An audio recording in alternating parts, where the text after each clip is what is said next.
سيدنا عبد الله بن المبارك كان بيحب السمك، مرته مساويت له صحن سمك، اجى على البيت شم الريحة من برا، فات شاف هالصفرة ممدودة، فقرع الباب مسكين يسأل، فقال عبد الله: خذي صحن السمك وأعطه للرجل.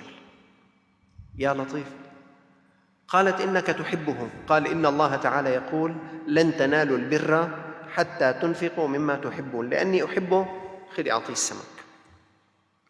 مرته موفقة، راحت لعند المسكين وأعطته صحن السمك. بعدين قالت له للمسكين: تبيعه مثلا 25,000. المسكين 25,000 أحسن من صحن السمك. قال له: ببيع. قالت له: هي 25,000، هات الصحن.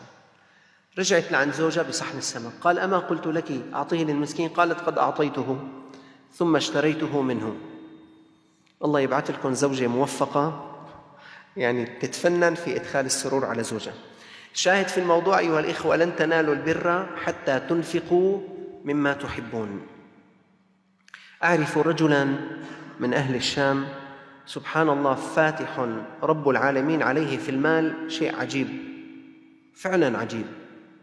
على الحقيقة هو ما بيعرف قديش معه، مع أن الرجل كان فقيراً جداً. خبرتكم مرة، قال لي بعام 1980 أظن، قال لي: لو أردت أنت أن تدفع زكاة مالك 100 ليرة، قال لي أنا كنت مستحق هذه 100، يعني بتعطيني إياها لإلي. فقير جداً. سبحان الله، فتح الله تعالى عليه بعمل ورزق رزقاً كبيراً.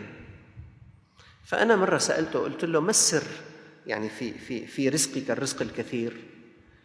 قال لي: يا دكتور، اللقمة اللي بحبها حطها بتم غيري، هذا السر. اللقمة اللي بحبها حطها بتم غيري. قال لي: خصوصاً أبي وأمي، الأكلة اللي بيشتهيها بياخدها لأبوه وأمه، القطعة اللي بيشتهيها بياخدها لأبوه وأمه، الأمر الذي يحبه لنفسه من سفر من حضر أول شيء بيبدي أبوه وأمه. لن تنالوا البر حتى تنفقوا مما تحبون.